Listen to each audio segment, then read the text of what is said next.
and welcome back to the TMCJ podcast. We are on episode... What? Not episode. Fuck, I already screwed up. God damn it. 15, part 2. We're on segment 93, episode 48. No, we're on episode 15, and we are on segment number 2. Oh, Jesus. I'm normally better at this. Are you? I don't know. I think I do the intros pretty well most of the time. Oh yeah, you normally do the intros pretty well, yeah. Anyway, we are on to the media segment this week, and I know we have at least one thing to talk about because we did movies. Yeah. But I actually have something I really want to talk about as well. So let's do the movie first because I do want to discuss that. But for later in it, I finished The Boys season 2 this week. Oh, shit, I still need to watch that. Yeah, it's Benny will be so disappointed. Little teaser for it. It's still just as good as season 1, but it's it started to lose its path, I think, a little bit. Okay. But I won't spoil anything. This week we watched the movie version of Sweeney Todd, the one with Jack Sparrow. Jack Sparrow. Yeah. I couldn't remember. Johnny Depp. I don't know the actor's name. Johnny Depp. His name is Johnny Depp. I just said that. Did you? Oh, sorry, you cut out. Sorry. This is the flaws of using a wireless headset. Occasionally you cut out, and I miss it. It records fine, though. Yeah. But yes, Sweeney Todd. The first musical that I willingly went to and enjoyed. Yeah? I'd said to... Well, I've mentioned this on a previous podcast, but several of my friends growing up in high school, including the girl I dated in high school, really liked musicals. I did not.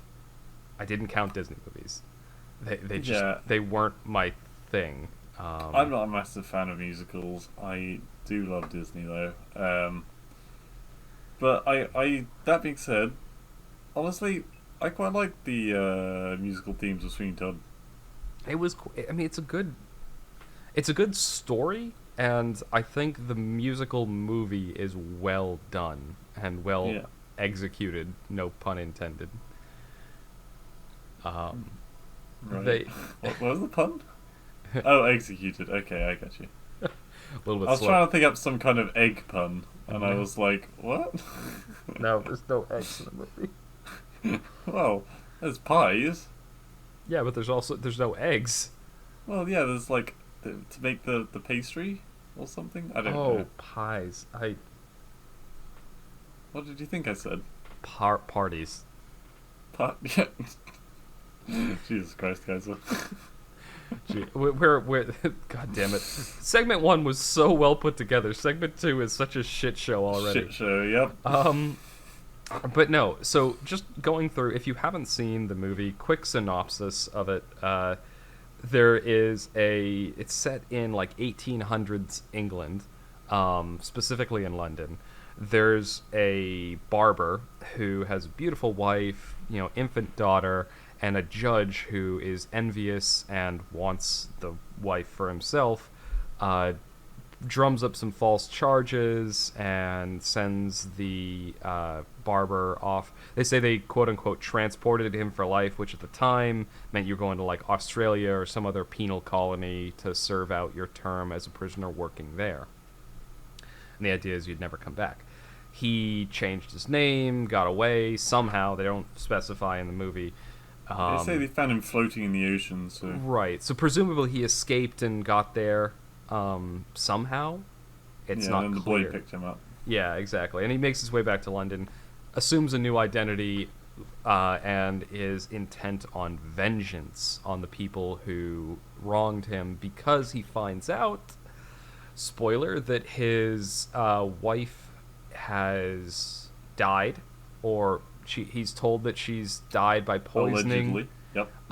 And his daughter is now the ward of the judge who sent him away. Yeah. So that's the scene for the movie, and he ends up going through a series of events on a murderous rampage, slitting throats instead of shaving them, And Yeah, it always makes me cringe. I'm fine with. I know some people who can't even touch their Adam's apple because it makes them cringe too much. I'm fine with doing that, yeah, but it's still one of those body parts that you just don't touch. the neck really. Well, just particularly the pointed part of the Adam's apple because it's like I don't know, it's cringy. It's funny, the moment you said that, I was actually like poking mine. Yeah, so was I, but I'm not that squeamish about it. I know some people who are a lot more. Yeah. But yeah, it's still not. Of all the places to be cut, it's not. Yeah. I think from an evolutionary perspective, it probably makes a whole lot of sense that it's cringy to do that because you've got two very vital, like arteries in your neck. Yeah, it's like watching any horror movie. If someone gets like I don't know, Eviscerated. something horrible happening to their hand taken off or something, then people naturally kind of just itch their hand out of just subconsciously like, yep, it's still there. Yeah. People do the same thing with the neck when that happens. They're like, just go scratch my beard for a second. Brief science tangent. They've actually found in monkeys that by mapping their brain, that if a monkey watches another monkey eating, the same portions in both monkeys' brains activate. So like the monkey who is eating has the same parts of his brain activate as the monkey who is watching him eat. So I think it's a psychological thing. Like you see someone it's an empathy thing. You see somebody getting hurt on screen and you have that phantom feeling in yourself like you're being hurt. Yeah, I'm just trying to work out how I can watch someone eating a pizza now and then get the taste of the pizza. I don't think that works because taste buds are not based on nerve Why endings. the fuck can't it? Because science, Blue. Because science. Ugh, fucking science. Bamboozled again. But yeah, so that's the general plot of the movie. I ended up really liking the movie. It's essentially one man who becomes so like he has his happy life ripped away, and then he gets a glimmer of hope, and then he has that ripped away, and just becomes like an avatar of vengeance, just completely. You know what it reminds me of? What does it remind you of? It reminds me of Joker. Oh, the new Joker movie. Yeah. Yeah, kind of. That really depressing psychological horror. The themes which then evolves. Yeah, the themes are different, and like some of the nuances, like Joker has like a character who is psychologically unwell, whereas Sweeney Todd, like he's very much seems to be psychologically unwell in the fact that he's depressed and consumed by vengeance. Yes, but he doesn't have any sort of psychological disorder, I would say. Oh no. But you're right, in terms of the general themes, where it's somebody who has just been shit on so completely by the world around him that he is going on this vengeful spree. Yeah, I feel it's the same. Like, in that regard, I agree. When you get down to some of the nuances, when you get down to some of the nuances, I think that kind of falls apart. Yeah, well, I don't know. The whole, I mean, obviously, the whole movie is depressing. Yeah, which makes it meant to makes it my kind of movie. Kind of put you in the mind of the killer. Yeah, yeah, and they do that with all the themes. Like when they show the flashbacks, everything is colorful and vibrant, and people have Yeah, the beach fucking part was a wild turn. The beach part seemed kind of weird. It always seems like a bit of a non sequitur, but I think the point of it was to show you how rose-tinted everything is in Mrs. Lovett's mind. Yeah. And how because we talked about this at the ending of the movie, like what happens to her. You were talking about how it should have been obvious to her, and I was like, well, I think the beach scene kind of reinforces this. It's that in her mind everything was fine, and she was perfectly convinced that this was her way to this rosy, beautiful life, right? And of course that wasn't the case. That wasn't reality. But I think she was in her own delusion.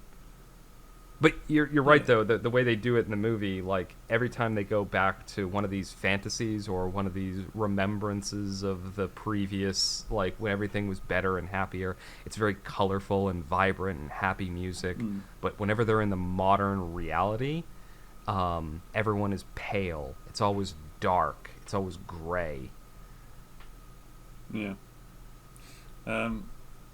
Yeah, big, very famous cast. Yeah, they did have quite the star-studded cast for it. And in fact, one I'm of the bad at memorizing celebrities, but there was like 6, 7, 8 people that I knew from that film, which is just madness. yeah, and for a musical especially, because at the time there weren't a lot of big-name musical movies. Yeah. There have been more since then. Les Miserables is one of probably the most recent one, and yes, I said that wrong on purpose. Les Miserables. Yes. Oh, oui, all bon pain. No, I do. That movie in particular, I also really like.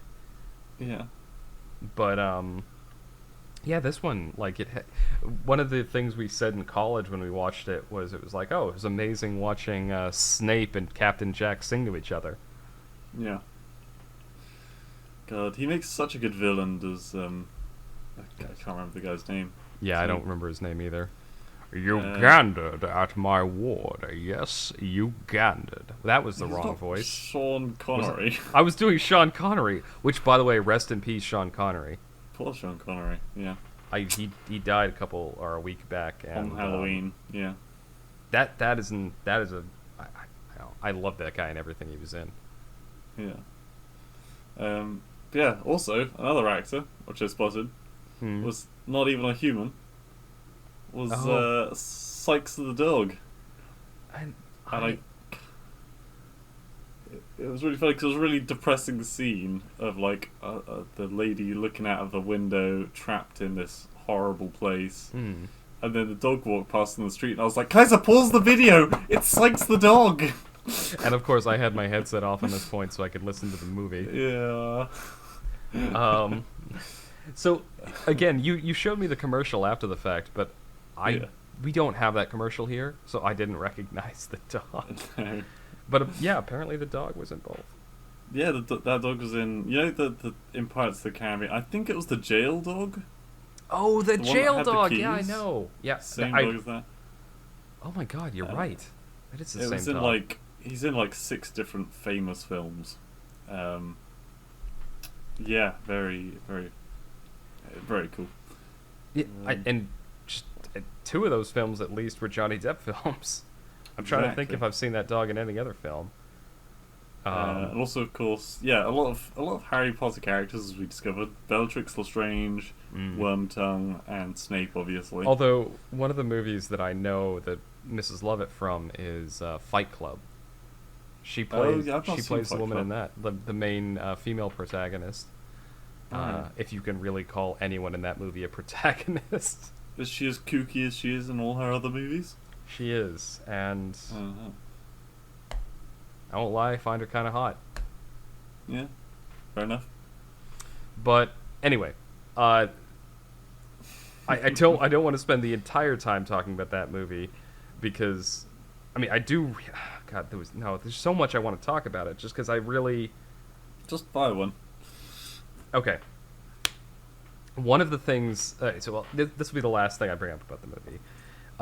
One of the bits that I really, really like in it is what is it? Shit, I lost it. Waffle for a second. Okay, so I was just distracted by the recording time going past 13 minutes and 37 seconds. That just goes to show how childish I am. Leet. Yeah. Okay. God. I've thought of it. So Okay. one thing I found watching the movie a second time, watching the movie and really paying attention to it, because I've had the movie on in the background doing other things, because it's one of my favorite movies to just have playing while I'm like cleaning or doing something in my house. Sure. Real relaxing. Yeah, go on. Yeah, I do find it relaxing. Is that really watching it compared to when I really watched it the first time back in college? I don't know. I think maybe I'm more empathetic now, but I actually was bothered more by the killings now than I was back then. Yeah. And I don't know if it's that We I've don't just really get to know any of the characters that are killed. That's the thing. I feel exactly. And when I saw the movie as a I guess I would have been 20 at the time. Yeah, I think I would have been about 20 when I saw the movie the first time. Yeah. And at that time, I watched it, and I was like, I walked away from the movie cheery and happy, and I was like, that was a great movie. I really liked it. And yeah, fuck it. Everyone does deserve to die. Jesus. Yeah, again, saying that in jest. But now watching it as an older adult, I found myself empathizing even with the faceless, nameless people that were getting their throats slit in the movie. Yeah. And I don't know if that means I've developed or degraded emotionally. Right. So that long preamble there with my little self-indulgent, what am I? I'm curious what your reaction to it was, because you kind of, the faceless, nameless people. Did you feel any pity, empathy, thoughts about them? Because you're closer to the age I was when I first saw it. Well, not gonna lie, when he first had the judge in the chair and he didn't cut the guy's throat immediately, I was so frustrated. Which is probably a bad thing to say. Go for the kill, man. If that had happened, then there would not have been any problems. Yeah. Well, maybe there would have been, but a lot less, I think. Maybe a lot less people would have died, because he wouldn't have then gone and murdered like half the population of London. Yeah. But I don't know. The people were just very generic people. It's like playing Red Dead Redemption. You don't see their faces. You're just like, well, that's another dead person. Man, I sound like a serial killer. Yeah, I don't know, because there was no actual introducing any of the characters that got killed, like the generic characters. It didn't really faze me all that much. Yeah. I mean, I didn't like the grit and gore. Mm-hmm. That still put me on edge, but I had no emotional connection to the characters that got sliced. Interesting. I was really hoping that he wouldn't kill the boys. But beyond that, yeah.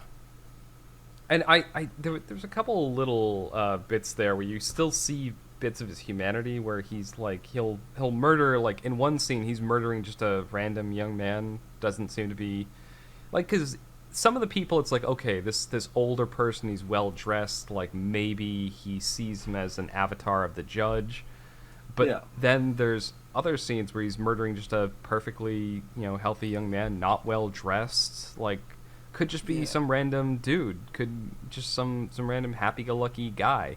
But then, like a scene later, he doesn't kill a almost identical young man just because he has his wife and child there. And part of me wonders, watching that now, did he not kill that second guy because the no, because that was, I think that was like a weird flashback memory of himself and his family, I'm pretty sure. No, I think no, it wasn't. It was legitimately, because those people weren't his family. Like, if you look at their hair color was different, their faces were different, it was entirely different people. And so I think they were legitimately there. And in my mind, I was thinking, did he not kill the guy because the wife and child were there because he saw himself in them? Like, he saw a flashback of his happier past and just I think if that had were the case, mercy. I think it would be more likely that he just didn't want anyone to... I mean, otherwise he would have just killed the judge in front of the boy, wouldn't he? Yeah, you jumped right out to the point I was about to sorry. make. No, that's good. That's exactly what I was leading to. Is, did he not do it because he had that flash of humanity, or did he do it not do it because he just didn't want to get caught. So it kind of depends on whether you see the guy as a ruthless and brutal killer, or whether he still has bits and pieces of humanity. I don't know. There are little subtleties like that I just really like in the movie. Yeah. All right. That's all we're going to talk about for Sweeney Todd, because I want to talk about The Boys. Go on then. I won't know anything about any of this, but go on. Okay, so The Boys, I've talked about the first season before on the podcast, because it was, like, honestly, it's one of the most brilliant pieces of TV, like, screenwriting I have seen in the modern, like the past, like, few years. Because a lot of TV shows now tend to be kind of bland, or if they're not bland, they're just trying to be provocative. Yeah. I'm looking at you. Parents were telling me sorry, to watch it. go on. What were you saying? A few weeks back, I was sitting with Lucy's parents, and they were talking about it as well. So I really need to watch it. You should. The first season especially, because the first season was just excellent. Yeah. It is gratuitously gory, but it's gratuitously gory for a reason. Like, it doesn't it doesn't do it like the Saw movies. I hated those movies. It doesn't do it just to be shocking. Yeah. Like, it does it because to like really emphasize how easily, like, just a flick of the wrist from one of these superheroes is from blowing someone's head off, right? Yeah. And it does it very, very well. So season 1, I've talked about it on the podcast. I won't go into that again. Season 2 continues a lot of the story arcs from the first one, and it brings in a couple new characters. And they continue to do one of the things the series did best, which was just to take the piss out of, like, modern corporate culture. So, like, they're all superheroes, and in everyone's eyes, because of the media, they're all, like, seen as these pristine, wonderful people. They're all private. Yeah, privately, they're all a bunch of fucking dicks. Yeah. To varying degrees. Some of them have, like, trauma that they're going through. Some of them have, like, psychological complexes. Some of them really are just sociopaths. And, of course, the Superman parody is probably the one that I like the most, because I've spoken quite a few times, because when we talked about Captain Marvel a few weeks back, I mentioned that I hated her for the same reason I hated Superman, because they're very bland, generic, and boring characters, because they're invincible. They somehow, in this series, managed to take an invincible character and make him really interesting to watch. Because they dealt with him on a psychological level, right? Because on the face of it, he's out there. He could just go on him, like, he could wipe out the entire human race if he wanted to. Yeah, he's chaotic neutral as but D&D terms. But, like, because he grew up that powerful and everyone was afraid of him, he grew up alone and completely isolated, and so he's desperate for love from anyone, essentially. Yeah. And so if he killed everyone, who would be left to love him? And the one thing that keeps him in check is the idea that if he does anything, that love and adulation and the one bit of, like, humanity that he has would be gone. Like, he'd have nothing left. Yeah. And it's one of the ways that they make this Superman clone kind of interesting as a character.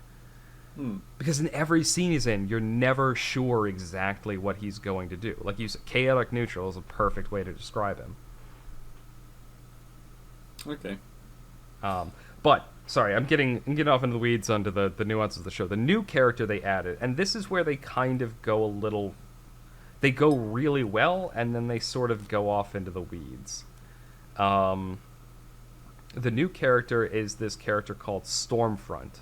She's got the classic feminist haircut where half her head is shaved and she's got the comb over.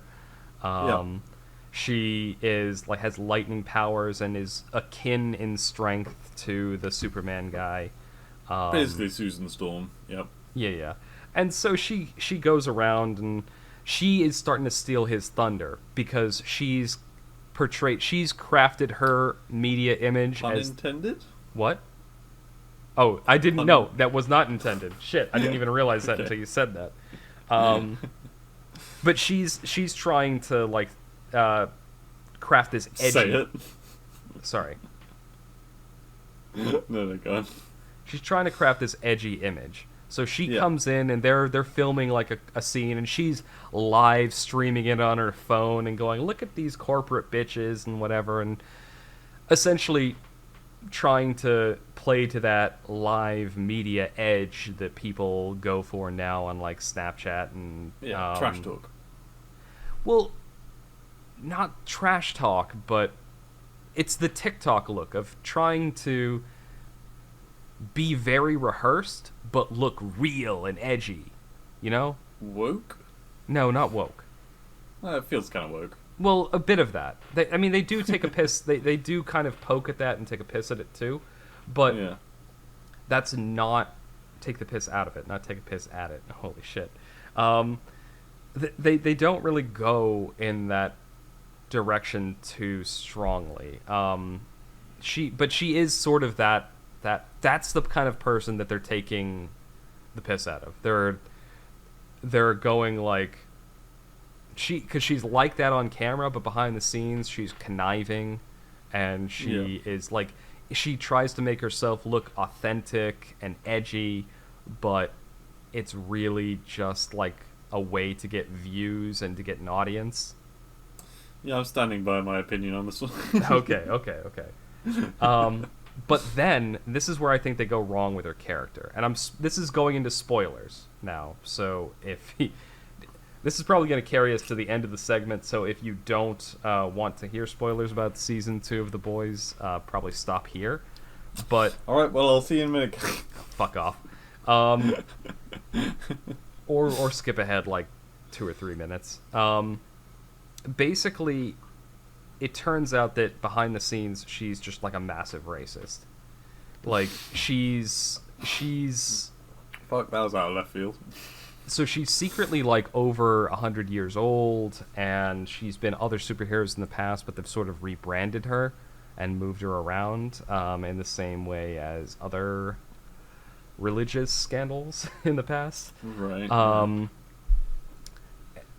And she's maintained those sorts of opinions and beliefs, and I think that would have been enough of a parody, like, to make her, like, on the surface she's trying to be edgy and woke and, like, authentic and on social media and everything, but behind the scenes she's actually, like, you know, racist and conniving and planning and that sort of thing. Oh man, just like you. Fuck off. But then they took a step too far, and then they were like revealing, oh, she's 100 years old, and oh, she was best buddies with Hitler, and oh, she was married to Goebbels or some shit like that. Oh. It's like, okay. Didn't we once play My Wife Who Is the Führer or something? It is a game, and that was a Kickstarter actually. It was Okay, it was a visual novel, and it was another parody that came true. Okay. There was a joke that was made back when we were in college that if anyone was going to make, because like enough distance time wise makes anything, you know, open for mockery. So like you can go back and the 100 Years War or something like that. You could probably make like a visual novel about it or something like that. No one would give a fuck. You could make a parody of it. Yeah. The same thing with like Genghis Khan or whatever. Genghis Khan reduced. Just look at Inglourious Bastards. Yeah, Inglourious Bastards is a good example of that. So the idea that eventually somebody was going to make a parody of the World War II baddies to keep YouTube happy, that was going to happen. I'm pretty sure we already said that. Oh, did we already say? Yeah, okay, fuck it. Yeah. But But that was going to happen, and the joke was that if anyone was going to do it, it was going to be the Japanese, and they were going to be making like an anime parody of it. And sure enough, somebody made an anime parody of World War II called "My Waifu is the Fuhrer." Yep. And then there's the Girls und Panzer, Yeah. whatever it is. Where waifu is a tank. The literal inanimate objects. I don't know why people eat that shit up so much. Also, that pisses me off. Why didn't they just call it like "ein Frauen und Panzer"? Like, why did they do one word in English and the other two in German? Yeah, because people don't know what Frauen means generally. Also, I feel like they're closer to Mädchen than Frauen, but yeah. Yeah. Okay. Mädchen probably makes a whole lot more sense. Maybe. Anyway, no one's gonna understand what we just said. So cool. Sorry, we're kind of waffling at the end of the segment. So to keep it tight and kind of wrap things up, that was my thoughts on season 2. Like, I really liked it, but I feel like they went a little bit too heavy-handed with the parody in a couple bits. I used that one as an example, but that wasn't the only example. They sort of they opened weak. The middle was strong, and the ending was weak again. That was my impression of season 2. Whereas season 1 was strong the whole way through. It was just awesome. Okay. Honestly, it sounds just like a better version of Marvel right now, because I'm kind of sick of the whole, I like a bit of psychological drama and bad guys and stuff like that, being inside the mind of the bad guy. So I feel like that's a good alternative to just watching Marvel over and over again, which is basically the same storyline repeated. So what you just said reminded me of one thing that I definitely wanted to talk about. Okay. So, yes, you're right. Is it a long subject? No, it's very short. It's on the same topic. Okay. So, Kaiser size. Fuck off. And yes, I am short. When talking about that sort of like having the nuance to the characters, like having that gray area for characters, something that definitely Marvel does not do. They're very much quote ironically comic book in their approach. In this series, even the guy that I'm talking about, the Superman parody, he is, even at his most sociopathic in this season, you can still find empathy. There's a scene where he has just completely slaughtered people. Like, just wantonly killed people for basically no reason. And he's covered in blood. And something happens that, like, you can see emotionally hurts him, and he's almost in tears. And you actually can feel... maybe this is just me, but I felt, like, empathetic towards the guy, even though, like, he's done such horrible, horrible shit throughout the course of the movie. And I know that in this series, he's going to continue to do horrible shit. Seeing him in that moment, I was like, oh shit, I actually feel bad for him. And I want something good to happen to this guy. Because, like, a lot of it's self-inflicted, but nothing but bad shit seems to happen to him. Yeah. Well, I mean, I don't know. In those kind of scenarios, I don't have much sympathy, I suppose. There was a book that I read many, many, many years ago, and it was this book about basically human children that have been genetically mutated to have, like, angel wings and stuff like that. Mm-hmm. And they'd, like, broken out of the laboratory and they were on the run. And there was this dumb, like, love triangle thing where this asshole of a guy liked a girl, and he was a total dick to her. And eventually she was like, I don't want to see you anymore. I want to see this other guy who's really nice, who's actually genetically made to be a good match for me. And I was like, hell yeah, I like the genetically matched guy. He's just generally a nice guy. Yeah. So the asshole guy gets really stroppy, and like starts smashing up a city. And then she ends up going back out with him, and that made me so angry. Like, you got like a really, really nice guy, and then you've got this asshole who then just like broke a bunch of shit, and I don't know. There's a no pity for that. You've just shit. given me an idea for what we can talk about in segment 3. What you've just described is something that is popularly known as an idiot plot, and it's a plot that can only happen because everyone in it is an idiot. Right. Or makes stupid decisions, essentially. The nice guy is an idiot. He made a freaking treehouse for this girl and set up like a really fancy dinner, and then she fucks off like a bitch. Sorry. It's been so many years, but I'm still so salty about it. It was at the end of a book series of like 8 books or something, and oh god, it was such a bad ending. I hate when books have bad endings. Especially when it's the end of like a long series or something. Like, movies and TV shows are the same way. If they end in a really shitty way, you're like, oh fuck, that's really how it ends? Yeah, like, Alright. Oh my god. Okay. No. I know what we're going to talk about in segment 3. We're ending this here. We will continue this rant in segment 3. Sounds good. People who are listening and actually want to hear us go on about this, we're going to continue this. Because segment 3, I've decided right now we are going to talk about endings. Oh my. We're going to talk about endings in general. And it can... I'll leave that somewhat open. We're going to discuss it in the little segue between segments. But if you're interested in that, keep listening, because that's what's going to be segment 3. Any final thoughts before I close this out, Blue? Nope. Okay. This has been segment 2 of the TMCJ podcast. Stay tuned, and hopefully you'll listen to us on segment 3.